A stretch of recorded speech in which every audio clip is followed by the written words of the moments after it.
My bipolar story. My name is Steve Nawotniak. I'm an occupational therapist, a certified peer specialist, and I successfully live with a bipolar condition.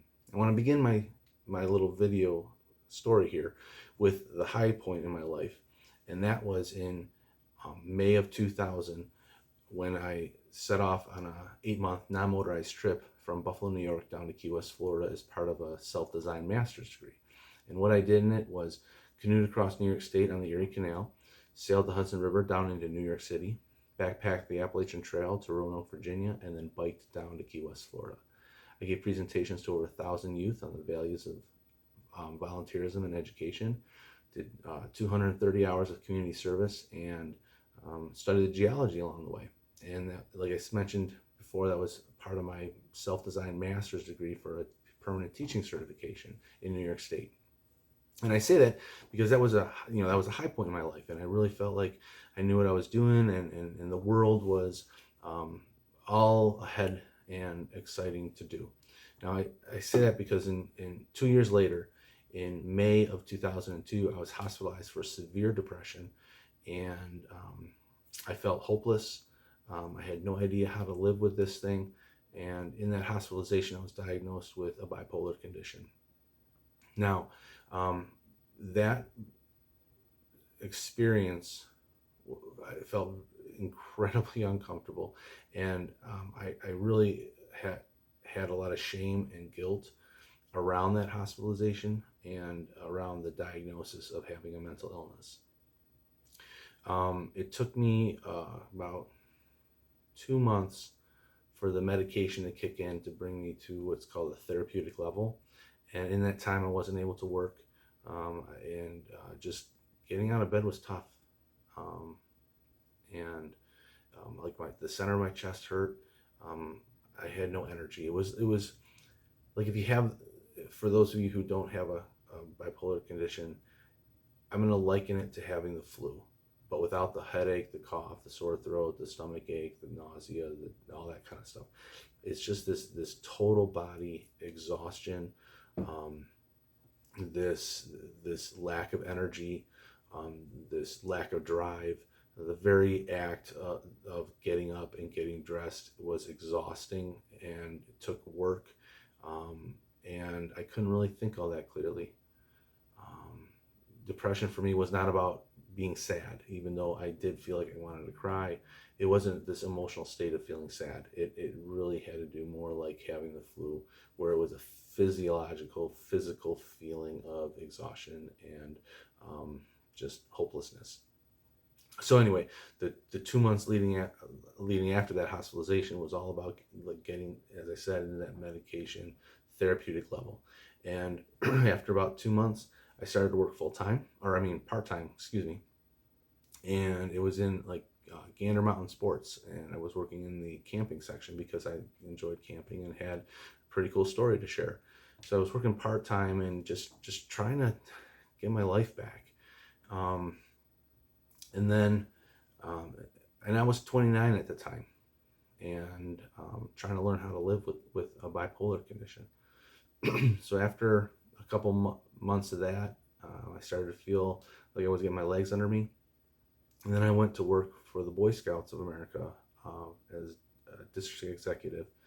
And within a year, I was nominated for the best of my position in the Northeast.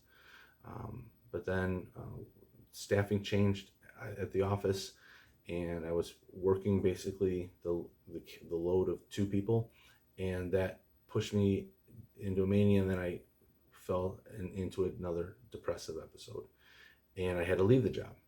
And then I was feeling pretty beat up because I had tried to get out there, tried to do a job, and worked full time, and wasn't able to cut it.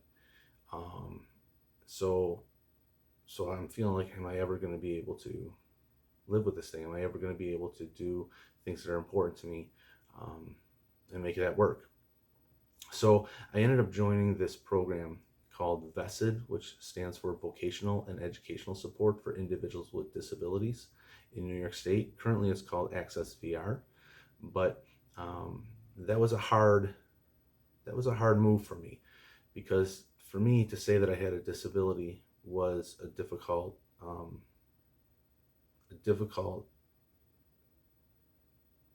acceptance. Um, I didn't want to think that I had one. I wanted to believe that I could do anything I wanted and not need to have a whole lot of help, but it turns out I do. And so in that, I was introduced to the profession of occupational therapy, and when they helped me get my occupational therapy assistant degree. And in that world, in that education, that's where I started to learn how to live. Because before, when I was doing counseling, I was talking a lot about my feelings. It was about coping with my symptoms, and that was okay, but it wasn't teaching me how to live with it. And occupational therapy is really, my education with occupational therapy is really where I started to learn the skills and tools to have a successful quality of life. And one of the things that I learned about, it's called energy conservation. So it's when I was having, like when I have my depressive times, it's not about trying to get up and get dressed and take a shower and doing everything all at once. It's about pacing it out and giving yourself natural breaks along the way. And that way I can get through getting washed and dressed in the morning without being totally wiped out. And then another thing that we talked about was sensory integration. And that's being able to use sight, sound, smells, pressure, um, touch, all those kinds of sensations in order to help give me calming sensations to help regulate internal discomfort and internal chaos associated with the depression, the anxiety, or the manias, hypomanias that I experience. So now I started to learn, okay, what are tools that I can use to work with this thing so that I can engage in meaningful activities? The other thing it really focused on is what are those things that are, like I said, meaningful and purposeful. And so therefore I'm not just coping with symptoms, trying to get by. I'm really focused on what are the things that bring value to my life and can get and help with that sense of confidence, that sense of purpose, that kind of a thing. Another thing that occupational therapy really showed me was the value of a schedule and how to put one together. And I use my smartphone and the calendar app in my smartphone to basically put down everything that I need to do. And then I just follow that. And that gives me something to follow even when I'm having the anxiety or the depression and the fog that's associated with those. It's kind of like I'm on autopilot. I can't generate ideas during that time, but I can follow a predetermined process during that time. So occupational therapy is what really started to open the door for me. And then I got my occupational therapy assistant degree, and I loved occupational therapy so much that I went on to get my own license as an occupational therapist. Now, after I got that, I spent a few years working in supported nursing facilities, rehab facilities, that kind of thing, and to build up my skill set and to build up my experience. After that, I actually wanted to explore what occupational therapy does. And so I did some travel occupational therapy and explored it. So I was in a school setting for a little bit. I was in a home health setting for a little bit. I was in a hospital setting for a little bit. I was in a supported nursing facility setting for a little bit.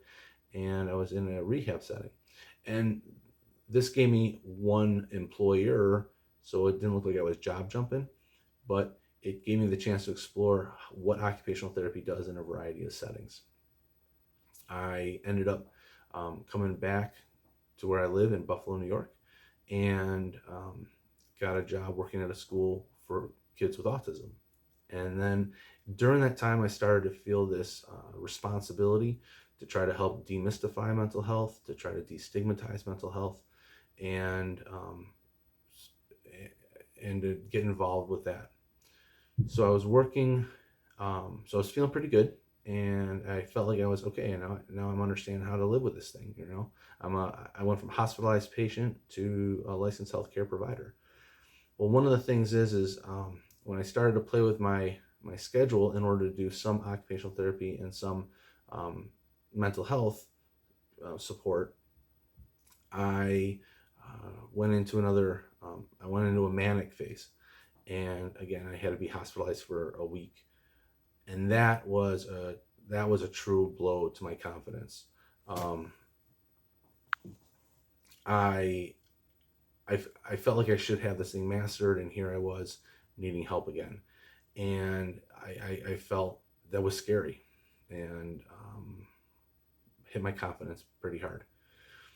As, as I started to come out of that, I got my peer certification because I started to really respect the peer movement and the lived experience and the value of the lived experience. And then I got involved working in a psychiatric hospital as a peer. And then um, after a few years, I learned how to live a little bit better again with the bipolar condition, learned some more skills and tools to be able to manage it. And now I am director of peer services at a psychiatric hospital, and I have a private practice of coaching, mental wellness coaching, called Compass Recovery Coaching. And again, it's not about not having symptoms, but I'm learning, how do I temper my symptoms? How do I manage my symptoms to soften them? And then how do I continue to engage in meaningful and purposeful activities while feeling some discomfort of the symptoms, so that way I can have what I call a fulfilling life. In my channel on YouTube here, again, it's called Compass Recovery Coaching on YouTube. I have videos that actually go in a little more detail as far as what are those skills, tools, and techniques that I use, such as acceptance, such as gratitude. I'll be talking a little bit more coming videos on other tools as well. And then I also have a vlog where I share what I'm thinking, what perspectives I take, what paradigms I try to live within. I actually share I shared during a time I was having a hypomanic episode to explain what it feels like physically, and what are the techniques that I use to deal with it a little bit more.